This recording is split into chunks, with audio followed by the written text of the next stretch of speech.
الحمد لله رب العالمين، وأفضل الصلاة وأتم التسليم على سيدنا محمد سيد المرسلين، وعلى آله وأصحابه وأتباعه وأولياء أمته أجمعين إلى يوم الدين. اللهم صل وسلم وزد وبارك على سيدنا محمد صلاة تكون لك رضاء ولحقه أداء ولعللنا الظاهرة والباطنة شفاء ودواء وله جزاء. براو خشك إيمان دارم، السلام عليكم ورحمة الله وبركاته. براودان بفاحشة ترويزدان بيو ريخوش كردن بوي يا برنامج بو داريجي یەکێکە لەو تاوانە گەورانە بەرامبەر بە دینی خوا و مەخلوقی پەروەردگار ئەکرێت. گەورەترین خیانەتی عوزمایە کە کاتێک دەسەڵاتدار و گەورەکانی وڵات بەرپرسەکان خەڵکانی کۆمەڵگا بەرەو بە فاحیشە و تەرویج بە فاحیشە بدەن، ڕێگای بۆ خۆشکەن، ئاسانکاری بۆ دروستکەن، ڕێکخراوی بۆ ئامادە بکەن، دەعمی مادی و معنەویان بکەن. ضروریاتی خەمسەمان هەیە لە ئاینی پیرۆزی ئیسلامە، یا کولیاتی خەمس، کە ئەوانش حیفظ الدین، حیفظ الحیاة وحیفظ العقل وحیفظ النسب وحیفظ المال. ئەم پێنجە پاراستنی دین و پاراستنی حیات و ژیانی هەموو تاگەی کۆمەڵگا، پاراستنی عقل و ژیری و پاراستنی نەسەب و پاراستنی ماڵ و سەرد و سامان تاک بەتاහ و گشتی کۆمەڵگا، ئەمە بەڕاستی واجبێکی شەرعیە لەسەر گەورەی وڵات، لەسەر تاک بەتاتی کۆمەڵگا. ئەمەش بەڕاستی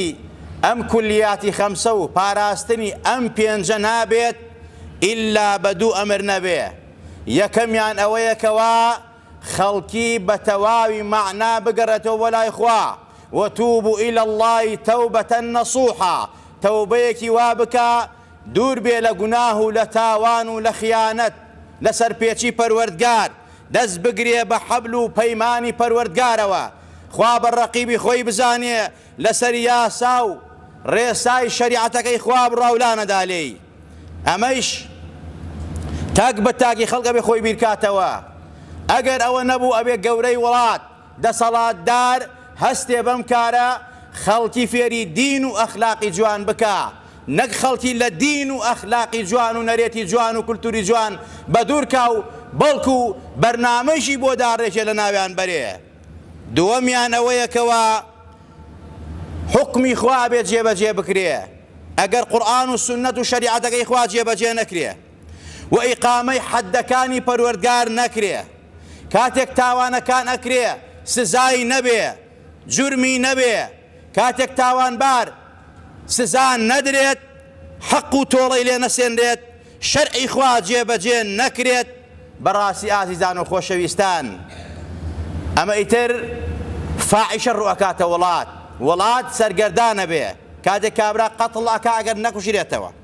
کابرا دزیەکات دەستی نەبڕێت، کابرا زینا ئەکا حەدی لێ نەدرێ، کابرا سەیری ناموسی خەڵکی ئەکرێ ئەکا تۆڵەی لێ نەسێنرێتەوە، قەزفی خەڵکەکە و بوهتان بۆ خەڵکەکە بە زبانی تەشیرەکە تۆڵەی لێ نەسێنرێتەوە،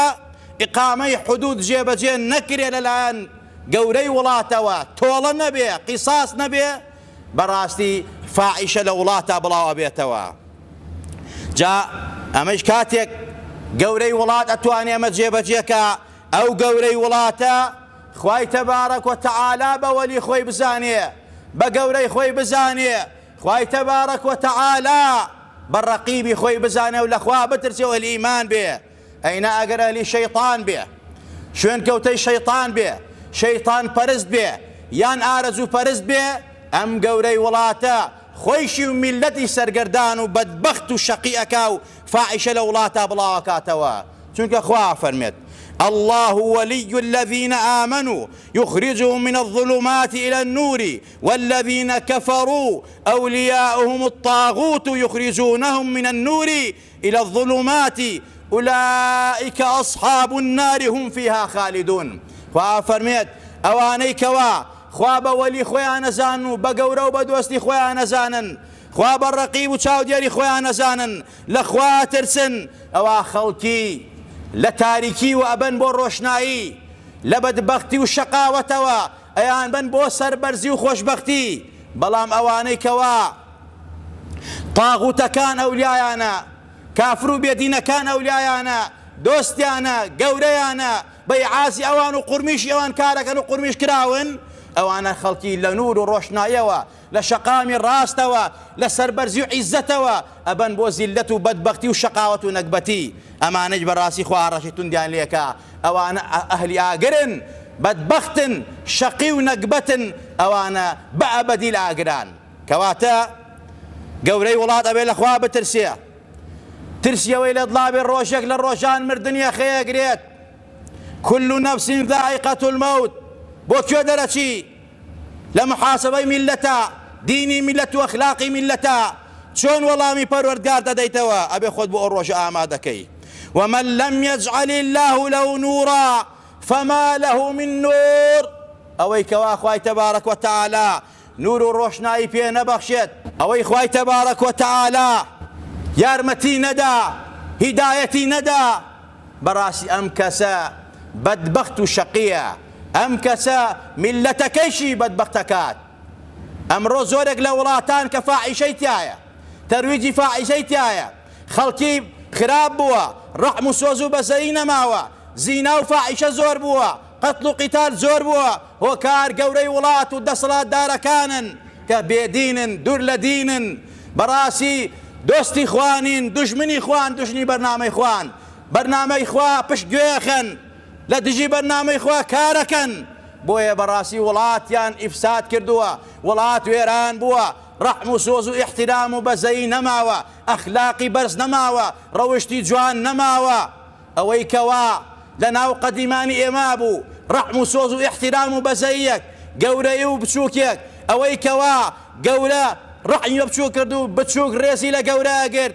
دەستی پیرەکان ماچەکرا لە بەریان هەڵەسان ئەو حورمەت و ڕێزە کە نەما هۆکارەکەی ئەو فاحیشە بڵاو بوونەوەیە لە کۆمەڵگا کە سەبەبی سەرەکی گەورەی وڵاتە دەسەڵاتدارەکانن کە تەرویجی پێدەن کە ئەوانی بێدینن دوور لە دینن ئەوانەی کەوا بەرنامەی خوا پشتگوێخە ئەوانەی کەوا یاسای و ڕێسایەک دێنێت دش بە بەرنامەی خوا و یاسای خوا قیساس لە تاوانباران ناسێنێت ئەمە خۆی بۆ خۆی گەورەترین بڵاوکەرەوەی فاحیشەیە خوا فەرمێت إن الذين يحبون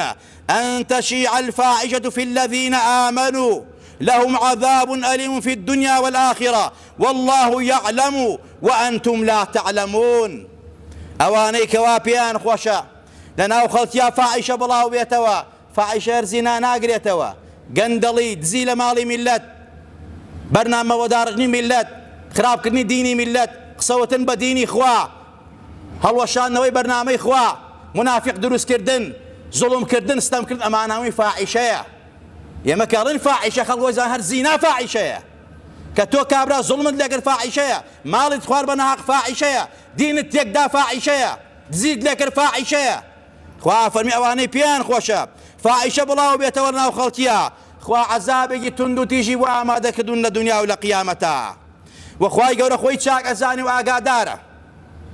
بەوەی کەوا ئەیکەین بەوەی کەوا ئەیڵێین بەوەی کەوا لە فکرمانە ئەوەی بەرنامەمان بۆ داڕشتووە خوا ئەم مەکر و کەید و حیلە فێڵە کە لەلایەن نەیار و ناحەزانەوە بەرامبەر بە دینی میلەت و ماڵی میلەت و سەرد و سامانی میلەت ئەکرێ خوا ئاگادارە خوای تەبارەک وتەعالە کات و ساتی بۆ داناون خوا پەلەی نییە خوا بە یاسا و ڕێسای خۆی کارەکات جا بەدرکردنی حوکمی خوا و بەرنامەی خوا و جێبەجێنەکردنی فەرمانەکانی خوا خۆی بۆ خۆی گەورەترین فاحیشەیە بۆیە با بەرپرسەکانی وڵات لە خوا بترسن ترسی ئەویان هەبێ کە ئەمە کە فاحیشە بڵاو بێتەوە سەری خۆی شانەخوات چونکە ئەو میلەتە کە بوو میلەتێکی بێڕەحم و بێسۆز و بێزەیی میلەتێکەوە ئەهلی فاحیشە بێ خوا نەخواستە بەڕاستی یەکەم جار کە زەرەرەکە بەرپرس و مەسئولەکان زەرەرەکەن بۆ معلوماتی هەموو لایەک اینجا با لە خوا بترسن بگرنەوە بەلای خوا إن إلينا إيابهم ثم إن علينا حسابهم ئەگەڕێنەوە بەلای خوا خوا محاسبەی تند و تیشتانەکە لەسەر ئەو میلەتە و دینی ئەو میلەتە، ماڵی ئەو میلەتە و ئەخلاقی ئەو میلەتە. با ئەوانەی تاجر و بازرگانەکانن، با ئەوانەی سەرۆ خێزانن، لەخوا بترسن، بەرامبەر ژێردەستەکانتان ئاگاتان لێیان بێ، زوڵمیان لێ مەکەن، بەرنامەی خراپیان بۆ دامەڕێژن، نەسیحەت و ئامۆژگارەکانتان فەرامۆش مەکەن، ئیهمالیان مەکەن، نەڵێی لەسەرم نییە وەڵڵا لەسەرتە، وەڵڵا لەسەر کچەکەت، لەسەر کوڕەکەت محاسەبە ئەکرێی. بەرنامەت بۆ داڕێژراوە کە تۆ دەسڵاتت نەمێنێ، بەرنامەت بۆ داڕێژراوە کە تۆ وجودت نەبێ لە ناو خێزانە، ناو ماڵ و منداڵە،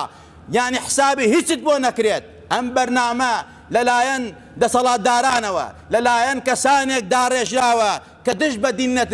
دینی میلەتن، ئەخلاقی میلەتن. ئەم کولتورە و ئەم ئەخلاقی ئەم میلەتە کوردە خێر لە خۆ نەدیوەن بەڕاستی. ئەبێت تۆی باوکو و دایک زیاتر جددی بی، زیاتر ئاگادار بی. ئەوەی کەوا ئەمڕۆ گوزەرە لە پەرلەمانی کوردستانە، بەرنامەیەک داڕێژراوە بۆ ئەوەی کەوا یاسای بەرنگاربوونەوەی توندوتیژی خێزانی. ئەم یاسا ئەگەر ئەیخوێنیتەوە هەر هەمووی دژی ئیسلامە، هەر هەمووی دژی بەرنامەی ئیسلامە. کاتێک ئەو دەستورە کە دانراوە ئەم میلەتە دەنگی پێداوە ئەو یاسایتیان نەبووە. ئەم یاسا کە ئێستا خراوەتە دەنگدان و لە پەرلەمانە دەنگی بۆ ئەدرێ و خراوەتەوەی کەوا بگرێتە خۆناغی جێبەجێکردنەوە، گەورەترین بۆمبێکی تەوقیت کراوە لەسەر ئەم میلەتە، لەسەر دین و ئەخلاقی ئەم میلەتە. بۆیە پێویستە دەسەڵاتدار، پێویستە حاکمەکان، پێویستە مامۆستایانی ئاینی و زانایانی ئاینی، پێویستە ڕێز عەشائیرەکان، ڕێز عەشەتەکان، ئەوەی کە دەسەڵاتێکی هەیە بێتە خەت لەم مەسئەلە. ئەم یاسا کۆمەڵێکی نەفس نزمی دۆڕاوی بەدبەختی شەقی سەر لێ شێواو دژ بە دین و ئەخلاقی بەرزدایان ناوە بە ناوی ئەو ڕێکخراوانەی کەوا ئەمڕۆ بەدەیەها ڕێکخراو دروست بووە کە ئەوانە خۆیان سووک و ڕسوان دۆڕاون لە کۆمەڵگا. ئەیانەوێ ئەو میلەتە چۆ خۆیان بدۆڕێنن، ئەیانەوێ ئافرەتی ئەو میلەتە، کچی ئەو میلەتە بدۆڕێنن وەکو خۆیان لە کۆمەڵگا سووک و ڕسوان، ئەیانەوێ ئەو میلەتە وا لێ بکەن. بۆیە حکومەت نابێ زۆرینەی ئەم میلەتە و دینی ئەم میلەتە پشتگوێ بخا بۆ کۆمەڵێکی نەفس نزمی دۆڕاوی بەدبەخت و شەقی. ئەمە لەسەر حکومەت دەکەوێ. دینی میلەت دینی ئیسلامە، ئیسلاممان لەگەڵ شیرا خواردووە. ئەخلاقی بەرزی ئێمە پێش ئیسلامیش، پێش ئەوەی کەوا ئیسلامیش وەرگرن، ئەخلاقی ئەم میلەتە ئەخلاقی بەرز بووە. دایکان و خوشکانمان بەرز ئەخلاق بوون، بەدڕەوشت نەبوون، بەڵام کۆمەڵێکی نەفس نزمی وەحشیگەر هاتوونەتە وڵاتەوە بە پلانی وڵاتان، ئەیانەوێ ئەخلاقی ئەم میلەتە تێکدەن، پێویستە حکومەت قبوڵی نەکا. ئەم یاساکە لە پەرلەمانایە لە ئەلفی و تا یائی ئەخیری بەڕاستی مخالفەی ئیسلام و شەریعەتی ئیسلامە. هەر کەس پێی ڕازی بێ کافرە، لە دین دەرەچێت هەر کەس دەنگی پێ بدا کافرە، هەر کەس پێی ڕازی بێت ئەوە بەڕاستی لە دین دەرەچێت. ومن لم يحكم بما أنزل الله فأولئك هم الكافرون هم الفاسقون هم الظالمون. أو ئاگادار بین دەسەڵاتداری ئەم وڵاتە بێنەوە سەرخەت، بێنەوە هۆشی خۆیان، چیتر ئەوەندە زوڵم لەم میلەتە نەکەن. گەورەترین زوڵم بڵاوکردنەوەی فاحیشەیە کە ئەمڕۆ بانگەشێ بۆ ئەکرێت. لە وڵاتێکی ترە ئافرەتێک ئەکوژرێت، ئیتر بە هەر ناوێکە کوژراوە، بەهۆی لە چۆ کوژراوە، بە هەر شتێکە کوژراوە. ئەم وڵاتە وڵاتێکی ترە، تۆ ئەگەر ڕاست دەکەی ئەو وڵاتەی کەوا لەسەر لەچکێک ئافرەتی کوشتووە، ڕۆژانە بە سەدا گەنجی ئەم میلەتەی ئەدامەکە، ڕۆژانە بە سەدەها باربەری ئەوانەی کەوا فەقیرن هەژارن کۆڵبەرن لە سنوورەکانە ئەیان کوژێ لەسەر فەقیری و ژاری. بە هەزاران کەس لە وڵاتە زیندانە، زیندانی سیاسی بێتاوان بە زوڵم. ئەی ئەم ڕێکخراوە بەدبەختە شەقی دۆڕاوانە بۆ بەرامبەر ئەوانە هەڵناسن و ئیهانەی ئەوانە بکەن. ئەگەر ڕاستەکەن بۆ ناتوان عەلەمێکی وڵاتە بسووتێنن. هێت سەرپۆشێکە سووتێنێت، سەرپۆش مقدساتی ئیسلامە، شعار و سروتی مسلمان و عیفەت و پاکێتیە. ومن يعظم شعائر الله فإنها من تقوى القلوب. ئەوەی کەوا ڕێز لە شعار و سروتی ئیسلام نەگرێ بەڕاستی بێدین و بەدبەختە. ئەوەی کەوا ڕێز لە شعار و سروتی مسلمانان بگرێ ئەوە ئەهلی ئیمان و دین و تەقوایە. بەڕاستی ناکرێت لە شارێکی سلێمانی، شاری مەولانە خالید و کاک ئەحمەد کۆمەڵێکی دۆڕاوی نەفس دەسم هەڵسن بە عالەمی ئاشکرا دش بە ئیسلام سەرپەش سوێنن. سەرپەش چ زەرەرێکی لە تۆ داوە؟ چ زەرەرێکی لە تۆ داوە سەرپۆش؟ تۆ خۆت بەرەڵای خەڵک عەلاقەی بە تۆ چییە؟ لە وڵاتی ئێمە خەڵک لەسەر لە چ نەکوژراوە، تۆ ئازادی ڕوت و قوتی عەلاقە بە خەڵکێک چیەکە سەرپۆشی بەسەرەوەی حیجابە نیقابە کەی پەیوەندی بە تۆوە هەیە؟ یا دژی ئیسلامن ئەتانەوێ خەڵک بدۆڕێتەوە خۆتان دۆڕاون. ئەبێ ئاگامان لەم نوقتانە بێ. ئەمە گەورەترین فاحیشەیە لە وڵاتی من و توە. ئەمڕۆ تەرویجی پێدرێ، بەرنامەی بۆ داڕێژراوە. إن الذين يحبون أن تشيع الفاحشة في الذين آمنوا لهم عذاب أليم. خوا فەرمێت ئەمانە عەزابی تند و تیژیان بۆ ئامادە کراوە، چونکە ئەمانە بەڕاستی دش بە مرۆڤایەتین، دش بە ئەخلاقی مرۆڤایەتین و پێویستە دەسەڵات و حکومەت گوێیان لێ نەگرێت و ئەو یاسا و ڕێسا هەڵوەشێنێتەوە دەری کار لە پەرلەمانە. چەندەها کێشەمان هەیە پەرلەمانی کوردستان، چەندەها کێشەمان هەیە بۆ لەسەر ئەو کێشانە قسە ناکەی. گەنج وازی لە جنهێنانی ناوەتەوە، گەنج ژن ناهێنێت، بزانە بۆ ژن ناهێنێت. وڵاتت وێران بووە، خەڵکت بێکار و کاسبیە، خەڵکە ژارە فەقیرە، خەڵک بێئاوە بێنانە بێکارەبایە، خەڵک هەزار معاناتی هەیە. هەرلەمان بۆ لەسەرەوە نایانە جواو، بۆ قسەی لەسەر ناکەن. ئەمە خەڵک مەشغوڵکردنە بە گوێی کۆمەڵی ئافرەتی نەکبەتی بەرەڵای بەدبەختەکەن کە یاساکەن دش بەدین میلەت نابێ قبوڵی کە. ئەگەر بێت و یەکێتی زانایانمە قبوڵکە. مەسەلە گەورەکانی ئەم وڵاتە بەرپرس و عەشایەرەکان ئەمە قبوڵکەن، گەورەترین زەربەیان لێیەکەوێ. خوا لە دنیا ڕسوامانەکات، اینجا لە قیامەتشا زەلیل و بەدبەخت و شەقین. ئەبێ ئەمە قبوڵ نەکرێت، بەسەر ئەمانە نەڕوا، چونکە ئەمە گەورەترین فاحیشەیە لە وڵاتە بڵاو بێتەوە. حديث صحيح بيغمري خواه ما ظهر الغلول في قوم قط إلا ألقي في قلوبهم الرعب، ولا فشى الزنا في قوم قط إلا كثر في موت، ولا نقص قوم المكيال والميزان إلا قطع عنهم الرزق، ولا حكم قوم بغير الحق إلا فشى فيهم الدم، ولا ختر قوم بالعهد إلا سلط الله عليهم العدو. پێغەمبەری خوا فەرمێت لەناو هیچ قەومێکە بەڵاو نەبووەتەوە بەڕاستی غلول زوڵم و ستەم دزین لە ماڵی گشتی ئیلا خوای تەبارەک و تەعالا. ترس و بێم ئەخاتە دڵی ئەو خەڵکەوە. ئەو گەورانەی وڵات کە زوڵم لە ماڵی میلەتەکەن، زۆربەیان ترسنۆک و بەدبەختن، ئەوە هۆکارەکەی ئەوەیە زوڵم لە ماڵی ئەو میلەتەکەن. خوا ترسەکە دڵیانەوە. زینا لە هیچ قەومێکا بڵاو نەبووەتەوە ئیلا مردنی کت و بڕی زیادی کردووە، ئیلا تاعون و بەدبەختی زیادی کردووە. و هەروەها هیچ قەومێک نییە کەوا لە کێشانە و پێوانە کەم تەنخەمیان کردبێ و سووکێشان خیانەتیان کردبێت ئیلا خوا بێ ڕزقی کردوون بەرەکەتی هەڵگرتووە لە ڕزقانە. هیچ قەومێک نییە کەوا بەڕاستی بەغەیری حەق حکم بکەن ئیلا خوای تەبارەک و تەعالا خوێن ڕشتن و ئاژاوی ناوانە دروست کردووە. هیچ قەومێ ئەهدی خوایان نەشکاندووە، پەیمانیان نەشکاندووە ئیلا خوا دژمن زاڵەکا بەسەریانە. پەیمانەکانتان لەگەڵ خوا ڕاستکەن، با خوا سەرمان خا بەسەر دژمنە، لەگەڵ خوا ڕاست نەکەین، خوا هەزاران دژمنی دزاڵە بەسەرمانە. ئازیزان و خۆشەوین، چەندەها فەرمایش لەم بارەوە وارد بووە کەواتە دەسەڵاتدار بەرپرسی یەکەمە لە بڵاو نەبوونەوەی فاحیشە لەم وڵاتە. ئەوە یەکێکە لە یاسای توندوتیژی خێزانی گەورەترین هۆکاری فاحیشەیە، چونکە وای لێتێ پیاو نەتوانێت بە کچەکەی بڵێ ئەوە بۆ سەرت ڕوتە، ئەوە بۆ درەنگ هاتیتەوە، نابێ بە ژنەکەی بڵێ ئاوەرە خزمەتم بکە، ناتوانێت بە کوڕەکەی بڵێ کوڕم ڕۆڵە بۆ بە گوێم ناکەی یا بۆ درەنگ هاتیتەوە. حتا وای لێ هاتووە ئەم یاسا وادایان ناوە تۆ فێری جاسووسی کە بەسەر دراوسەکەتەوە، جاسووس بی جاسووس. ئەگەر دراوسەکەت دەنگەدەنگی لاو ئەلەو پۆلیس وەرە ئەم دراوسێ منە وای کردووە، ئەمە گەورەی خیانەتە. و هەروەها دەسەڵاتدار بابێ دەسەرخەت ئەم وڵاتە بەڕاستی وێران بووە، پڕ بووە لە ئەوەی کەوا خەڵکانێکەوە هاوڕەگەز باسن. خەڵک زۆر ئاگادارە، زۆر ئەزانێت ئەمە میلەتەکە و گەنجەکە و وڵات وێرانە بێ، دەسەڵاتدار تۆ بەرپرسی کە ئەو میلەتە وێران بێ ئەخلاقی نەمێنێت. زینا لەم وڵاتە زۆر بووە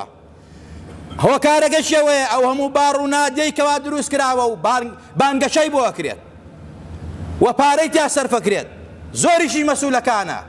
ئەمە بەرپرسم لەم قسەی خۆمە ئەمە شتێک نییە واقعەکە ئەمڕۆ ئەیسەلمێنێت کە گەنجی ئەم وڵاتە بەدبەخت بووە هۆکارەکەی ئەوەیەکەوە ئەو هەموو باڕی و نادی و نێرگەلەخانە و چای خانانەی کەوا دروست بووە شوێنی خراپە شوێنی فەسادە مەساجە ئوتێ لە خراپەکان هۆکارەکەی ئەوەیەکەوە ئەم میلەتە بەرەو فاحیشە بەرێت ئەگەر بەرپرسی وڵات نێتە خەت دای نەخا ئەم میلەتە بفەوتێنێ والله خوا تەفرەت و ناتەکات ئەتفەوتێنێت جا بێت و ئەو یاسانەی جێبەجێ بکرێ ئەوەندەی ترە قوڕ بەسەر میلەتە ئەکرێ بۆیە ئەبێ هەمومان یەک هەڵوێست بین یەک عەقیدە بین یەک باوەڕ بین لە بەرامبەر ئەوەی کەوا دیفاع لە دین و ئەخلاق و منداڵەکانمان بکەین وات لێ نەبێ بتخەنە سەر جادە بەهۆی قەراری پەرلەمانەوە کە ئەیانە تەنفیزیکەن یاسای تندوتیژی خێزانی ئەگەر جێبەجێ بکرێ والله وڵات وێرانترە بێت خوا لە هەموو لایەکمان ڕازی بێ خوا لە هەموو لایەکمان خۆش بێ خوا عاقیبەتمان بەخێر بگێڕی خوا لە فیتنەی دەجال و بەچکە دەجالەکان و دۆڕاوەکان و دەعباکانی سەرزەمین کە ئیهانە بە مقدسات و دینمانەکەن خوایە بمان پارێزی خوایە ئەوەی دۆستمانە ئەوەی دۆستی دینمانە ئەوەی دۆستی ئەخلاقمانە ئەوەی دۆستی ئەم میلەتەیە دوژمنی ئەم میلەتە نییە بەخەمی ئەخلاقی ئەم میلەتەوەیە یا ڕەبی خوایە بەرقەراری کەی یا ڕەبی خوایە بەرقەراری کەی یا ڕەبی خوایە یارمەتی دەی یا ڕەبی خوایە ئەوەی دوژمنی دینمان ئەخلاقمان خاکمان وڵاتمان نیشتیمانمانە ئەوەی تەرید بە فاحیشە و فەسادەدا ئەوەی ئەم میلەتە بەرەو وێرانە بە ئەوەی دینی ئەم میلەتە وێرانەکە یا ڕەبی خوایە وێرانی کەی یا ڕەبی خوایە تەفروت و نایکەی یا ڕەبی خوایە سووک و ڕسوای کەی یا ڕەبی خوایە ئەوەی بەرنامەی خراو و ئەم میلەتە داڕێژێ یاسای خراو داڕێژێ هیچ شت پێنەوە سەر ئەم میلەتە هۆکاری بڵاوبوونەوەی فاحیشەیە خوایە خۆی و جێش و جاشی وێران کەی یا ڕەبی خوایە نەیبەنە سەر یا ڕەبی خوایە ئەم میلەتە میلەتێکی موسڵمانە حاکمی عادل و دادپەروەرمانەوێ حاکمێکەوە دشت بە دینەکەی تۆ نەبێ دشت بە ئەخلاقی ئەم میلەتە نەبێ دشت بە زبان و کلتورمان نەبێ یا ڕەبی خوایە حاکمێکی وابان بۆ بنێرە یا ڕەبی خوایە ئەوەی پشتیوانی ئەو ڕێکخراوانەیەکە کەوا هۆکاری فەسادن هۆکاری بەرەڵاین هۆکاری فاحیشەن یا ڕەبی خوایە خۆیان و پشتیوان و هۆکاریان و هەموو دەسڵاتدارانی کە برشتان و یا ڕەبی خوایە وێرانیان کەی یا ڕەبی خوایە تەفروتونیان کەی یا ڕەبی خوایە لە کۆڵی ئەم میلەتان کەیتەوە یا ڕەبی خوایە دڵی دەسڵاتداران نەرم کەی پڕ لە ئیمان و دینی کەی کە ئەو ڕێکخراوانە داخن هۆکاری فەسادی ئەم وڵاتە تێکدانی ئەم وڵاتە شیرازسڵانی ئایلەی ئەم وڵاتە هەموو ئەو ڕێکخراوانن خوایە سووک و ڕسوایان کەی خوایە لە کۆڵی میلەتان کەیتەوە یا ڕەبی خوایە لێت ئەپارڕێینەوە هانامان بۆ لای تۆ هێناوە بەس تۆ پشتیوانمانی خوایە بەهانای میلەتەوە بەرە خوایە ئەم میلەتە ماڵی بەدزیە خورێت بەناحەقی لێیەکرێت زوڵمی لێیەکرێت خوایە بەقەم دینەکەمان یا ڕەبی خوایە یارمەتیمان بە دینەکەشمان نەدۆڕێنین دینەکەمان نەفرۆشن دینەکەمان نەدۆڕێنن دینەکەمان وێران نەکەن ئەخلاقی باو باپیرمان نەدۆڕێن ئەم دەسڵاتدارەیکەوە زوڵم لەم میلەتەکە و دژی ئەم میلەتە و دژی دینە میلەتەیە یا ڕەبی خوایە بەهانامانەوە بێ یا ڕەبی خوایە بە ئیمانمان ژێنە بە ئیمانمان بنە بە ئیمان و زیندومان کەرەوە بەسەوی بە کەساسی و دامایی و تەسکی و تاریکی ناو گۆڕمانە بێتەوە یا ڕەبی خوایە لە ڕۆژی قیامەتشا لە ژێر بەیداق و پەرچەم و عەلەمی لا ئیلاهە ئیلا الله و محەممەد ڕسڵ عەشرمان کەی یا ڕەبی خوایە لێت ئەپارڕێینەوە پێغەمبەری نازدار بانگمان بکا و دەرمان نەکا یا ڕەبی خوایە بەدەستی مبارەکە و پێغەمبەر نازدارە ئاوی کەوسەرمان بیتێ لە توێنێتی و نەکبەتی دنیا و قیامەت ڕزگارمان بێ یا ڕەبی خوایە لێت ئەپارڕێینەوە بە ئیسمی عەزەمی خۆت پەروەردگارە یا ڕەبی خوایە شیفای نەخۆشەکانمان بە عاقبەتی پیرەکانمان بخێرگیڕە هیدایەتی گەنجەکانمان بە لە بەڵاو و باو نەخۆشی و ناخۆشی وڵاتمان بپارێزە وڵاتی موسڵمانان پارێزە آمین آمین أقول قولي هذا وأستغفر الله لي ولكم ولسائر المسلمين